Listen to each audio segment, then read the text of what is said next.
জুলাই আন্দোলনের প্রথম শহীদ আবু সাইদ হত্যা মামলার যুক্তিতর্ক শেষ হয়েছে। মামলার রায় যে কোনো দিন ঘোষণা করবেন ট্রাইব্যুনাল-2। আগামী নির্বাচনের আগে রায় ঘোষণা হতে পারে বলে আশাবাদী রাষ্ট্রপক্ষ। আবু সাইদকে হত্যা মামলাটি প্রমাণে অকাট্য তথ্য প্রমাণ উপস্থাপন করেছেন বলে জানায় প্রসিকিউশন। তবে সকল অভিযোগ থেকে মক্কেলদের খালাস চেয়েছেন আসামিপক্ষের আইনজীবীরা। এই মামলায় গ্রেফতার আছেন 6 জন। পলাতক রোকেয়া বিশ্ববিদ্যালয়ের ভিসি হাসিবুর রশিদ সহ 24 আসামি। নতুন ব্লেন্ডে আরো রিচ অ্যারোমায় সেলন ফ্যামিলি ব্লেন্ড টে। গুলি খাইছে একটা। জুলাই আন্দোলনের প্রতীক ও প্রথম শহীদ আবু সাইদ হত্যা মামলার বিচার শেষ হলো হত্যাকাণ্ডের প্রায় 1.5 বছর পর। মঙ্গলবার মামলার যুক্তিতর্ক শেষ হয়। পরে বেগম রোকেয়া বিশ্ববিদ্যালয়ের সাবেক ভিসি হাসিবুর রশিদ সহ 30 জনের বিরুদ্ধে রায় ঘোষণার দিন অপেক্ষমান রাখেন ট্রাইব্যুনাল-2 এর বিচারিক প্যানেল।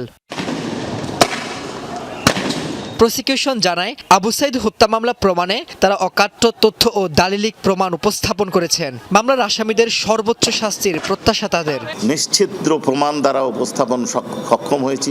যাদের বিরুদ্ধে আমরা অভিযোগ দায়ের করেছি তারা সকলেই মামলার সাথে সংশ্লিষ্ট, সকলের বিরুদ্ধেই অভিযোগ আমরা প্রমাণ করতে পেরেছি। আইনানুগ শাস্তি চেয়েছি, সর্বোচ্চ শাস্তি চেয়েছি।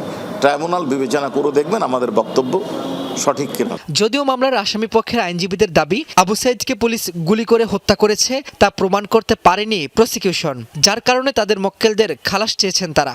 যেহেতু এখানে গুলির কোনো কার্তুজ জব্দ করা হয়নি, তাহলে আমরা কি সিদ্ধান্তে আসব যে তাহলে তার দেহে কোনো গুলি পাওয়া যায়নি, অথবা এই যে এমন মেকানিজমে অটোপসি করা হয়েছে, মানে ময়না তদন্ত করা হয়েছে, যে ডাক্তার করেছেন তিনি সঠিক ময়না তদন্ত করেননি। গত বছরের 24 জুন বেগম রোকেয়া বিশ্ববিদ্যালয়ের সাবেক ভিসি হাসিবুর রশিদ সহ 30 জনকে আসামি করে তদন্ত প্রতিবেদন দাখিল করে ট্রাইব্যুনালের তদন্ত সংস্থা। 30 জন অভিযোগ আমলে নেয় আদালত। পলাতক আসামিদের বিরুদ্ধে জারি করা হয় গ্রেফতারি পরোয়ানা। পরে 6 আগস্ট আনুষ্ঠানিক অভিযোগ গঠনের পর 27 আগস্ট থেকে সূচনা বক্তব্যের মাধ্যমে শুরু হয় মামলার আনুষ্ঠানিক বিচার। একে একে সাক্ষ্য দেন 25 জন।